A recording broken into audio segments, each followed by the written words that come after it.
Balik itu semua kita punya pertanyaan yang berbeda nih Bi. Nah sekarang kalau kita bicara orang yang dekat dengan ibunya ngurusin semua segala macam tapi tidak berbakti anaknya kepada orang tuanya. Apapun mungkin setelah menikah nggak pernah bertanya kabar kepada ibunya karena terpisah jarak atau mungkin waktu atau mungkin maaf sang anak ini mungkin tidak mengetahui atau kayak tadi ya tidak identitas ibunya seperti apa kan gitu. Ini bagaimana hukumnya? Mohon izin Abi, silakan. Iya, bismillahirrahmanirrahim. Subhanallah, maha suci Allah. Semoga seperti ini Allah kumpulkan kita di sini, seperti ini juga kelak Allah kumpulkan kita di surganya. Amin ya rabbal alamin. Usikum wa iyaya nafsi bitaqwallah. Saat ada anak, lalu tidak sempat untuk berbakti kepada kedua orang tuanya. Kenapa alasannya? Mungkin kalau jarak jauh dan seperti tadi tidak mengenalnya. Tidak mengenal identitas ibunya. Tidak mengenal. Apakah dia harus terus ingin berbakti kepada orang tuanya? Bisa. Dengan cara apa? Doa untuknya. Doa tetap sampai. Doa saja tetap akan sampai. Imma ibunya masih ada atau tidak ada. Doakan saja. Karena itu kewajiban anak kepada orang tua. Kenal tidak mengenal tetap itu adalah orang tua, doakan. Tapi kalau seandainya orang tuanya ada, ini kekeliruan yang sangat besar. Rasulullah mengatakan rahimal anf sampai 3 kali. Celaka sungguh merugi. Kalau para ulama mengatakan ini adalah orang yang mengabaikan tiket sorga. Bahkan mengabaikan tiket sorga yang sudah ada di tangannya. Lalu ditanya, siapa mereka ya Rasulullah yang rahimal anf itu, yang mencuekkan, yang mencampakkan tiket sorga ini? Rasulullah menjawab mengatakan, dia yang masih ada kedua orang tuanya tapi tidak sanggup untuk membahagiakannya. Dia yang masih ada satu orang tuanya tapi tidak sanggup untuk membahagiakannya. Membahagiakan orang tua itu dengan cara apa? Dengan cara berkomunikasi saja, telepon saja. Dengan awal tadi mengatakan, aku kangen sama mama, itu sudah bahagia. Ingat, ketika orang tua bahagia hatinya, maka saat itu 7 langit terbuka pintunya. Dan Allah katakan, hai malaikat, lihat orang itu telah membahagiakan orang tuanya, buka semua pintu langit yang 7, lalu dengarkan doanya dan kabulkan permintaannya. Amin. Kita jauh-jauh terkadang ingin dikabulkan doa. Ilzam qadamaiha fatammal jannah, itu kata Rasulullah.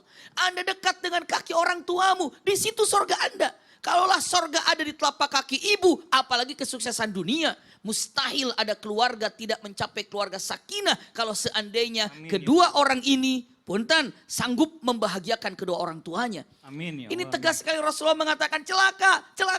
Siapa ya Rasulullah? Ada orang tuanya tidak sanggup membahagiakannya. Usikum wa iyaya nafsi bitaqwallah, dan punten Rasulullah tidak pernah cemburu dalam ibadah apapun kepada setiap hamba Allah kecuali terhadap orang yang sanggup berbakti kepada orang tuanya. Itulah yang membuat Rasulullah cemburu. Rasul tidak pernah cemburu kepada saumnya sahabat karena Rasulullah saumnya luar biasa. Rasulullah tidak pernah cemburu terhadap yang namanya tahajudnya, duhanya, sedekahnya. Rasulullah tidak cemburu. Tapi iri maksudnya ya. Tapi ketika melihat orang yang berbakti kepada kedua orang tuanya, Rasulullah bisa memegangnya, bisa memeluknya, bisa dipegang tangan. Ini adalah tangan yang mulia karena engkau telah membesarkan ataupun telah menjaga ibumu, telah merawat ibumu. Dikecupnya tangan sahabat yang telah punten menjaga seorang ibu. Usikum wa iyaya nafsi bitaqwallah. Ada terjadi.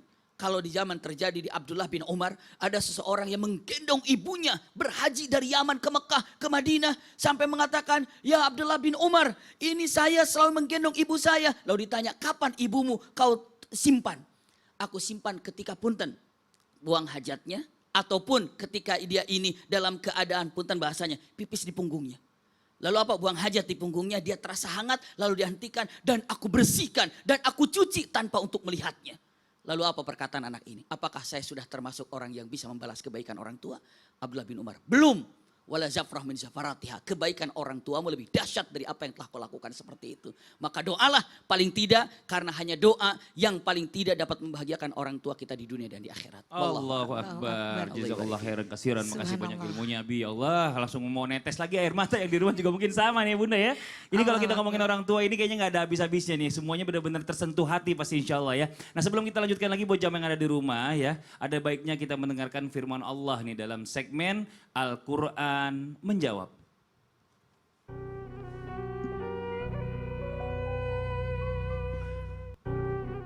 Mohon izin kepada guru-guru kita, Ustadz Abi Maki dan juga Ustadz Syam, silakan waktunya.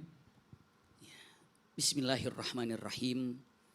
Subhanallah, siapapun kita dimanapun kita, sebagai apapun kita, tetap kita ini adalah sebagai anak daripada kedua orang tua kita. Usikum wa iyaya nafsi bitaqwallah, orang tua kita, ya Rabb, yang rela memberikan selimutnya saat suasana dingin. Orang tua kita yang selalu menaburi kita dengan doa-doanya.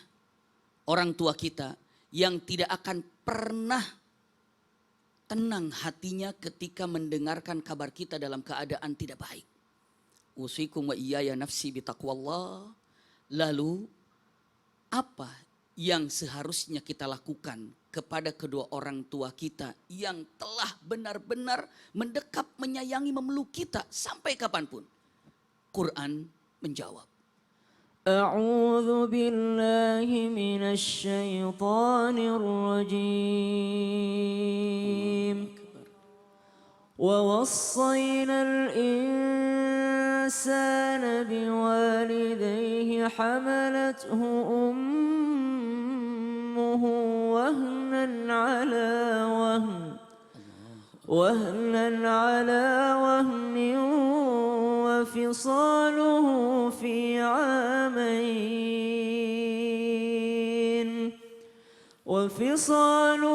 في عامين أن اشكر لي ولوالديك إلي المصير.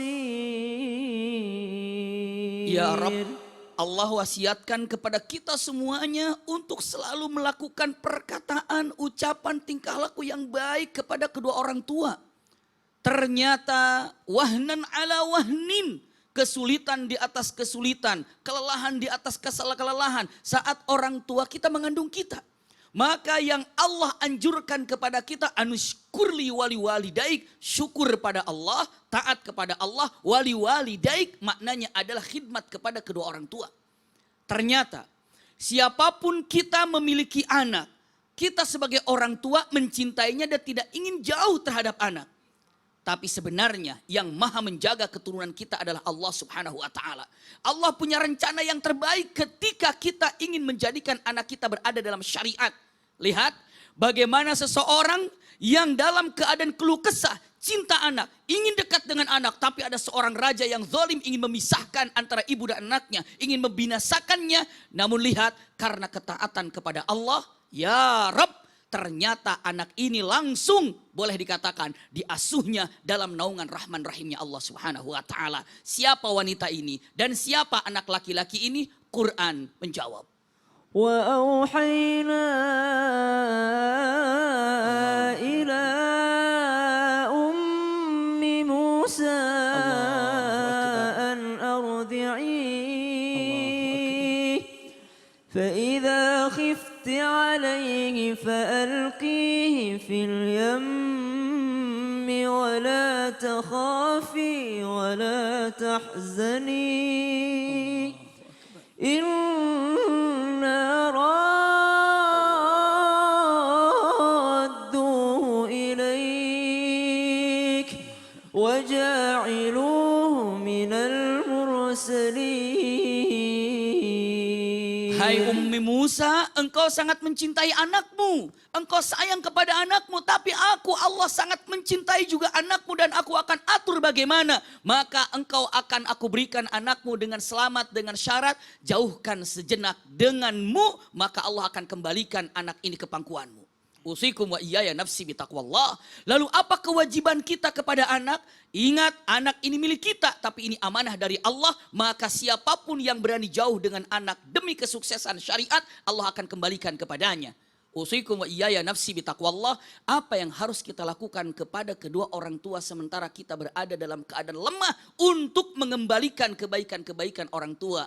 Tidak mampu untuk membalasnya. Tapi Al-Quran memaparkan dengan indah kewajiban anak kepada orang tua. Quran menjawab. واخفض لهما جناح الذل من الرحمة وقل رب ارحمهما كما ربياني صغيرا. Doa yang sangat indah, kata-kata yang indah. Ya Rabb, cintai dia, sayangi dia, dekap dia seperti dia telah menyayangi kami ketika kami kecil. رب ارحمهما كما ربياني صغيرا. Ya Rabb, lindungi mereka berdua seperti mereka melindungi kami saat kami kecil. رب ارحمهما كما ربياني صغيرا. Ya Rabb, taburi dia dengan rahmat-Mu seperti dia telah menaburi kami dengan doa-doanya. Karena hanya doa itulah yang benar-benar dapat sampai kepada kedua orang tua kita. Mereka masih hidup ataupun sudah di akhirat. Amin ya Rabbal Alamin. Masya Allah, jazakallah khairan kasiran guru-guru kita ini, Masya Allah ilmunya luar biasa ya. Dijelaskan dalam firman-firman Allah tadi, disampaikan oleh para guru-guru kita. Nah,